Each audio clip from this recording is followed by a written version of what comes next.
Hey guys, happy Sunday and welcome to another episode of Life's Little Golden Nuggets. Today we're starting part 4 of our series on my therapy inspiration, solution-focused therapy, with the book Putting Difference to Work by Steve de Shazer. This one came, of course, 3 years later, like the rest of his books, starting from 82 with Patterns of Brief Family Therapy, 85 Keys to Solution, 88 Clues Investigating Solutions, and now this came out in 1991. So, he's very consistent, we'll say that. And I found 3 points that I want to share with you today, so just know this is all my opinion, but I found it different. It helped inspire me, and maybe you might be able to glean something from it today to either notice how life can be different for you and how it can be better, even if it just gives you a little spark of hope more than what you had before you started listening. So thank you so much for your time. Let's dig in. So the first piece is, why is difference important?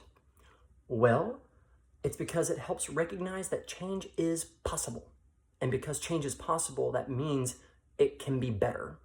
Whether it's life, your marriage, whatever it is, it can be better because it can change. And in that change, difference happens. According to the writings of Steve, change is a constant, never-ending process. Nothing ever remains the same. Nothing ever repeats. No matter how much something appears to happen over and over, no matter how redundant it appears or how much it seems to be the same thing over and over again, nonetheless, each iteration is at least subtly different. Very true. At least I would agree with that. Even if it feels the same, it really isn't. Because even if it means it maybe happened at a different time, it happened in a different room in the house, it maybe happened, when you were wearing different clothing, all those things can make a difference and show, hey, it doesn't happen exactly the same way all the time. So Steve says, well, if you're coming to me and you're talking to me about being depressed, I have no clue what that means as a therapist. Because to you and I, we have very different views of it. And that's where he's like, I want to know, how do you know you're depressed? What is it, and how are you noticing the things that are different in your life because you're depressed that won't be happening when you aren't depressed? So really important to know, and together to help create that idea of what therapy will be to help those goals for the client. And then he says, instead, it is difference itself that is an important tool for therapists and clients. It's not simply that there are differences which make a difference. In and of themselves, differences are just differences. Most frequently, they don't work spontaneously. If they are not recognized, they make no difference. But once recognized, they can then be put to work to make a difference. Differences that count, differences that are significant to the client, are the effects or signatures of a difference put to work. So he's just really saying that it's not just that you notice it, but if you notice it, and it can be something that can then be put into action. So of course, that comes back to solution focus being very action oriented. It's not just about processing what is going on in your life, but then, hey, now that you've been processing, how is this going to help you live your life any differently? Very important. And he also goes on to say that problems are seen to maintain themselves because they maintain themselves, and clients depict the problem as always happening. When you're focusing on the problem, it's hard to notice any difference that can make a difference. So of course, that's why it feels so challenging. So challenging. And it's what clients actually did to make things better that is more important than task performance. The implicit message in any task is, of course, do something to make things better. So focusing on the task that makes things better, not how well you did it, not how poorly, not how whatever, just the fact that you did it can start initiating the change. And so then we come to the second section, which is about how is it achieved? How is difference achieved? Well, the good thing is, he goes into it believing that following other writers that he quotes, which will be, available if you check out the book, very important to know. According to Demand, misreading is not a problem to be solved, just a fact to be lived with. And then according to Leach, there can never be objective interpretation, only more or less vital readings. In communication, I tell this to my clients, we are constantly missing each other. We actually miss each other and have more happen that is misread than what is actually read. When you feel like your partner's doing well to understand you, that's great. It either means they put in a lot of work to pay attention to those things, and that's harder, or they just happen to be hitting you in the right way, but that's not guaranteed. In fact, it's guaranteed, I believe, to hit more so to be missed and to have to rework it than to do it right. And so there's pragmatic goals, but it's all about the difference of words. So there's syntactics, the relationship of signs and symbols as in grammar, semantics, the relationship of symbols and reference, and pragmatics, the relationship of symbols and behavior. All those things are happening at the exact same time that you're talking with people. It's all those different layers that all create, number one, how many problems that actually occur, and then anything that can be a difference that can make it work better. And Steve throws it out there that he says, stop focusing on problems, people. Stop focusing on trying to always understand the problem. Because once the problem dissolves, what takes its place? If you're really wanting to know about a problem, don't focus on the problem all the time. Because if you're focusing on the problem only, you're not focusing on the difference that can lead to any type of solution or any type of, not just a solution, but anything that can tell you, here's what I will do once my problem has been solved and I have more hope, more motivation, more whatever. So for solution-focused therapy, it's about producing exceptions and or prototypes or examples of the goals in clients' lives that point to desired changes. Imagining and describing lives for clients that are new and confirming that change is occurring and that clients' new lives have indeed already started. So it's talking as if you've already solved it. So now that you've solved it or now that you figured it out, what are we going to do? Therapeutic narratives focused on the setting and attainment of workable goals are more effective in producing change than those focused on the complaint. Pretty much already stated, but still good to know. And then, he just goes into more and more ideas about that idea of that's why difference is so important. And that's also what gets people in a lot of trouble in the first place with change and difference. And so in some ways, clients' problems are more different than similar when we take a person in their context. Context is key. That's very important for not just solution-focused therapy. I believe any type of helping people in general. I help a friend who builds decks and fences. The context of the house that he needs to build a deck on, where it's located in the house, how much can the people afford to pay for the deck? Do they want stairs? Do they want a gate? Do they want something in particular? All those things in the context really affect what goes on. So same way, just like with a client, it's not just that I want my problem to be solved, but I want to know how in your context is it going to be solved? How's it going to affect you in the morning when you wake up? How's it going to affect you when you're down in your kitchen or when you're at work or when you're with family? All those different things.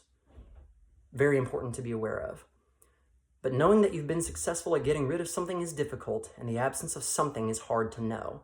That's why he talks about focusing not on the problem, but on something that says my life is going better. And so therapists and clients address the question, how do we know when to stop meeting like this? And they come up with a few specific things that tell us, hey, general characteristics of goals are small rather than large. They're salient or relatable to the client themselves, described in specific concrete behavioral terms, achievable within the practical context of clients' lives, perceived by the clients as involving their hard work, described as the start of something and not the end of something, and treated as involving new behavior rather than the absence or cessation of existing ones. Similar to the idea about habits, it's not about stopping the old one, but what are you going to initiate as the new one that'll be able to take its place? And he borrows from a philosopher named Wittgenstein, Ludwig Wittgenstein, who talked about play acting fear to show someone what it means to be afraid. And he says, well, if you can define fear by showing how it can be done by play acting, you can do the same thing by play acting how the goal has been achieved of less depression, less anxiety, better relationship satisfaction with partner, better health, better whatever. You start play acting it to say, live it out. Tell me what that means on a day-to-day basis. That can really help people set goals and to say, oh, so that's what it'll look like for you when it is different. So yes, therapy needs to be described in such a way that therapist understands with the client of what to do and how to do it. So we need to understand how it's going to work for the client, not just how I think it'll work as the therapist. And this is how therapy, this is part 3 of how therapists and therapy can be helpful with noticing why difference is important, how you can achieve it, and then how therapy works in tandem or hand in hand with it.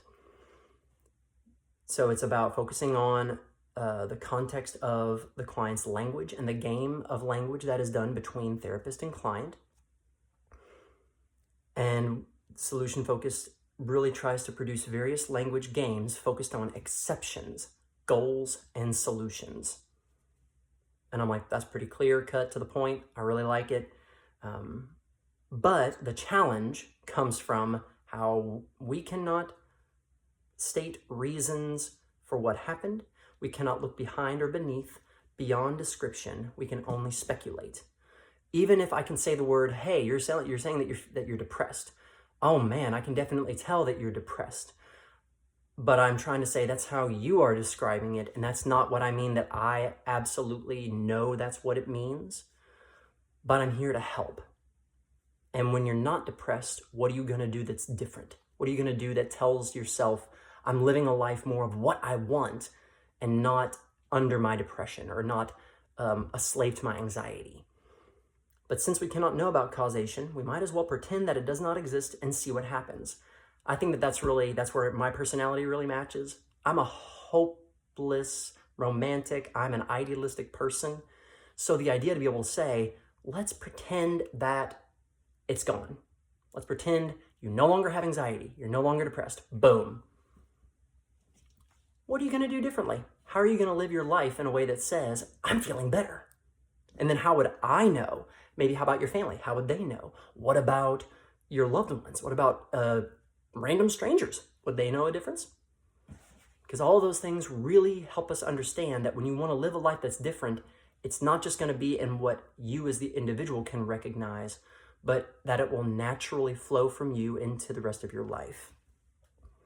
And so what we really want to do is find out about the meanings attached to difference by the author and the reader, and that difference is brought into the specific context by both author and reader. And it's the hard part of the relationship therapeutically that really makes that difference. And if it doesn't go well, then obviously within the context of writing and reading, misunderstanding is more likely than understanding, which I mentioned at the beginning. As whenever any of us read a book, we're reading just the finished product. I'm actually about to finish a book myself. There's been so much in my book that I've had to alter and change that is not from the original idea that I had it. So by the time that I get it out for people to see, it's not going to be the original way that I started it. And the way that people interpret what I read and what I am trying to convey to them, it's not going to totally be the same. So that's where that difference is always at play, and we need to pay attention to it. And therapeutic failure means that both therapist and client have failed to construct a solution. The fault is on neither side, while simultaneously it is on both sides. It takes at least 2 to fail at negotiation. It's the old adage, it takes 2 to tango. Absolutely. And so that also reminds me to be humble that when it feels like therapy doesn't work, if a client doesn't return, if something feels like it's off, it's not just the client and it's not just me, but it helps me be humble to know there is so much inside each of us that is different. And then that's happening between us in the language game that really needs to be paid attention to. And it's the hard work of therapy to ferret through all of that to hopefully achieve any type of result for the client to say it is different. And not only is it different, but it's different in a better way that is helping me feel like I'm living a life that is more of what I want and less of what I wish it could be, turning wishes into reality.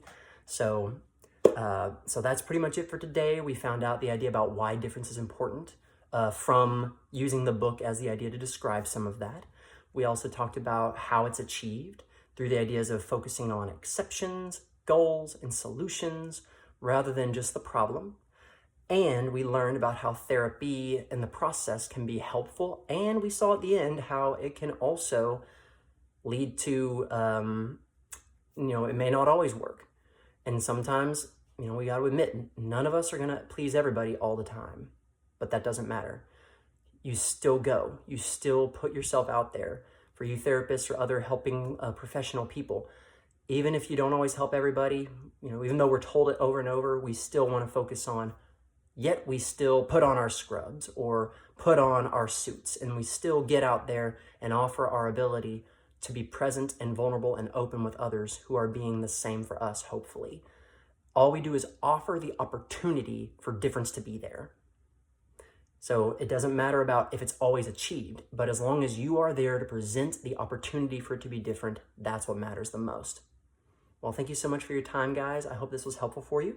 So I'm just very glad that you stuck with me through this. This was the longest video we've done so far. And we will then be looking at his next book, Steve de Shazer's, as we follow this idea of solution-focused therapy with words were originally magic. That's going to be coming up on the next video. Thank you so much for your time. Focus on the gold, the life's little golden nuggets, and be the opportunity for difference. Thank you, guys.